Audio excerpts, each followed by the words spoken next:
Hey guys, what's up? It's me, MC Matador here, and today I'm bringing you another video. If you notice things that are a little different from already, it's because from here on out, since I'm going back to university in about 3 weeks, actually 3 weeks from today, I will be going back to university. Um, I'm going to be permanently moving my setup to my laptop. So you might hear some things that are a little different, and I would personally like to hear you guys' input on things like audio, video quality, the presentation quality. Just if you guys have any feedback, I'll be sure to adjust things because this is a setup that is a lot more adaptable than what I had from my old beefer upstairs. Well, in my actual house, but I can't take that with me, and it's running into some problems. So I'm probably just going to be using this from here on out, which you will notice a lot more issues with the text. Maybe not issues, but differences with the text coming up. So with that out of the way, today we got a Batman the Ride clone review. Uh, I mean, honestly, this was just another one of my random number generator reviews, and I landed on something that I have probably ridden dozens of times, maybe not quite hundreds, but definitely dozens of times throughout my experience as a coaster enthusiast. I genuinely like to get a ride on Batman whenever I'm at Great America. I usually did last season, maybe the previous season, maybe just one ride. I did get a ride on Batman as well during my last amusement park visit before quarantine happened. So yeah, it's I have a pretty good idea, and I've been on multiple Batman clones. I might go into some depth about them, but really, I'm gonna mostly be focusing on my experience of the one at Six Flags Great America, my home park. But I have ridden the ones at Six Flags Fiesta Texas, which is called Goliath, Six Flags St. Louis, Six Flags over Georgia, and Six Flags Magic Mountain. I have ridden 5 clones as well as the one at Great America, so 5 Batman clones, and I would have gotten on a sixth this year had I gone to Six Flags Great Adventure, but that did not happen. So with that out of the way, we're gonna just go through these categorized reviews. There are 8 categories. I'll be giving each of them a score and just a brief analysis. Starting off with not really the most exciting thing, the drop. The drop is not the strong suit on this. You just ascend a lift hill, which isn't that tallest thing, and then you do a pre-drop, which is typical of 90s B&Ms, and then bank typically to the left, but if you're going on mirrored layouts, such as the one at Fiesta Texas and St. Louis, you're banking to the right. But it's more common to bank to the left with these things. The drop really doesn't pull that many forces. You might get some decent laterals towards the back if you get whipped over that drop, but really it isn't that great. And it doesn't pick up speed all that quick. Its main goal is just to get you enough speed so that it can take you into the vertical loop where it really starts to shine. So I think the drop is one of the worst parts of the ride. Other than that weird, meandering, elevated helix that happens but after the third inversion, the second vertical loop, which I'll get to that. The intensity. Intensity is this ride's specialty. Each and every element pulls such great forces, besides a couple, and they're pretty much all positive G's. You'll see later that there's really not a lot of negative G's, not really a lot of laterals either. Well, you do get some laterals in the snappy corkscrews, but intensity mostly applies to positive G's, and this thing is amazing at positive G's. It is probably the most reliable source for positive G's at Six Flags Great America, and probably a lot of other Six Flags parks. You can feel the blood strongly surging down to your feet on each of the elements, especially those corkscrews and helixes.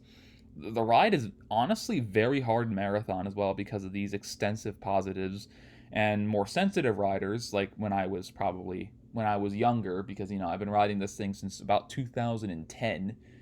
Fun fact, my first time I ever rode this thing, I rode on like some holiday, and I waited 90 minutes for my first Batman clone. I can safely say I have not had to wait that long for one even since. Not even half that length. Because it's a Batman clone. So I didn't really like this ride because of how intense it was when I was younger, but now I really come to like this thing over the past few years. I very much enjoy how the positives, and they could be a little uncomfortable, especially if it's running really fast, but they're still super fun. And oof, yeah, it's a really good way to just get the blood rushing. It's amazing. So a solid 8 out of 10 for intensity. It's not the most intense thing, but it's very intense. and an 8 out of 10 is a really good score for intensity. It beats like 80 to 90% of all the other rides.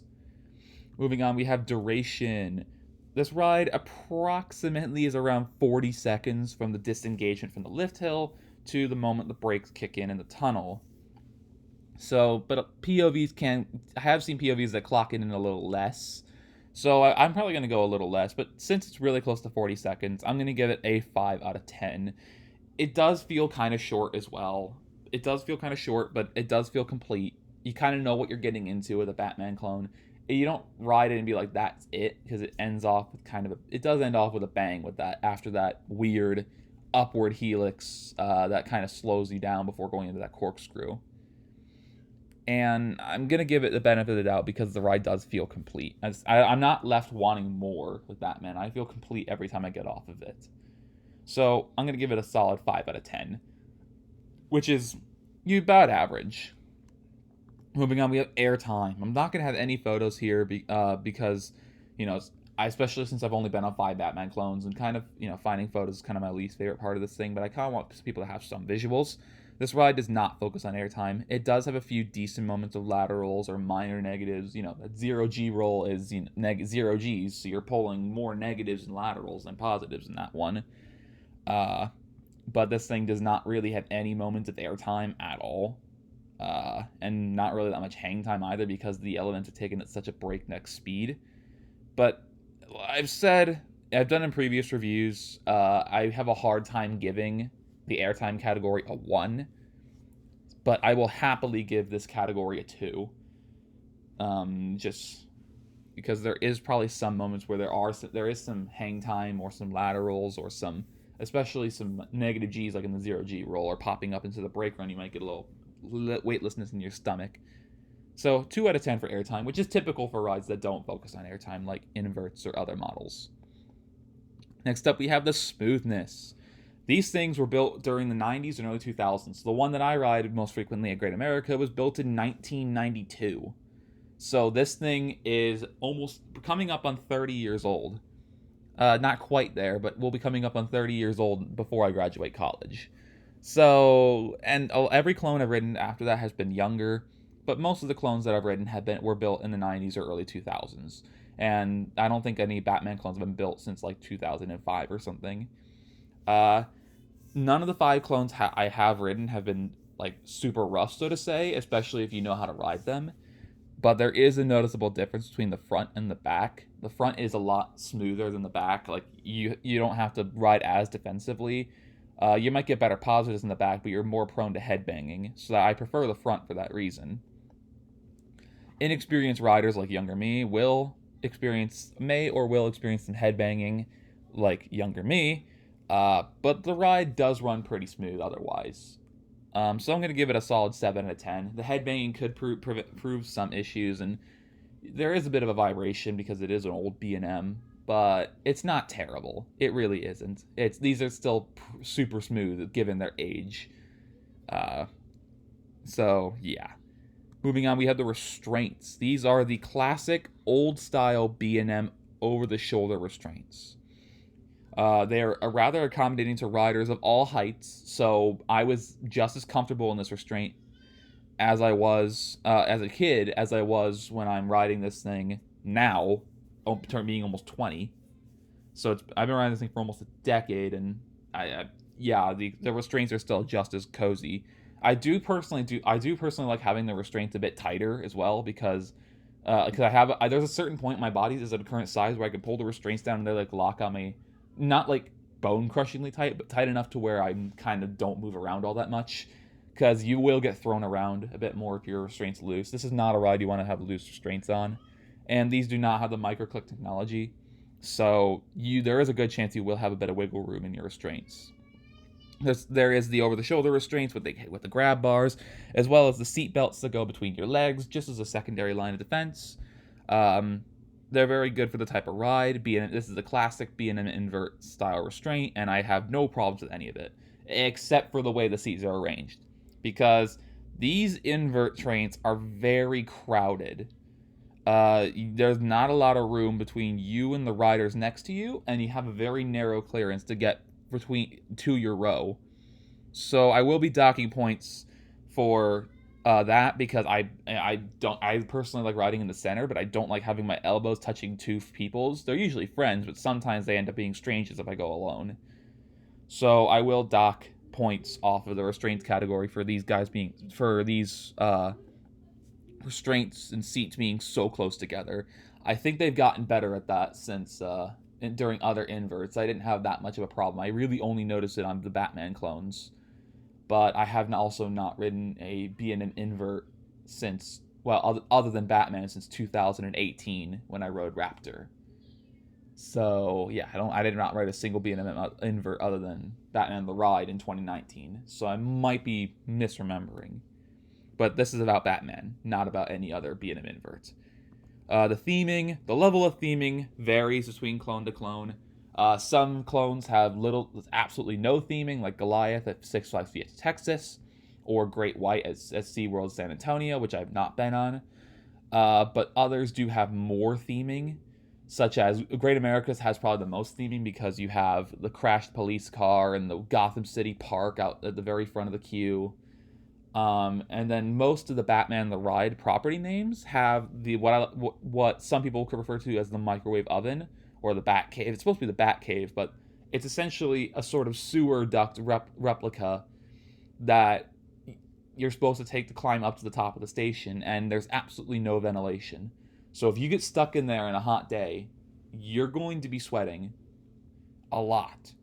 It's theming though, kind of being in a dark room with some sound effects, as well as the Batcave being the station for the Batman clones. The theming kind of rounds down to about a 2, maybe a 3, but I'm going to give it a 2 because Goliath is so bad at that. And some of the other ones are not as well themed as Great America's. Actually, I think Great America's is the most well themed out of all of them that I've been on. Magic Mountain, St. Louis, those were paltry. Over Georgia just lost a lot of their theming because they cut down on some of the queue space because they expanded Gotham City with a Scrambler and an Endeavor. And yeah, so I'm just going to round it down to a 2. And then finally, we have this Inversions category. This ride features 5 inversions, 2 vertical loops, 2 corkscrews, and a 0G roll. It goes loop, 0G, loop, and then corkscrew, helix, corkscrew. So, pretty solid, powerful inversions. They're all really good. They're not bad, but none of them are particularly excellent. My personal favorite is either that first vertical loop because it starts off with an absolute bang, and it does go at a faster pace than the second one, or that final corkscrew because inexperienced riders do not see it coming. Especially with Great America, it's kind of wrapping around the trees, so you're banking to the right coming out of that second helix and the first corkscrew, and then you're just banking low, and then boom, another corkscrew. It just gets me every time. But yeah, these inversions are not my favorites. The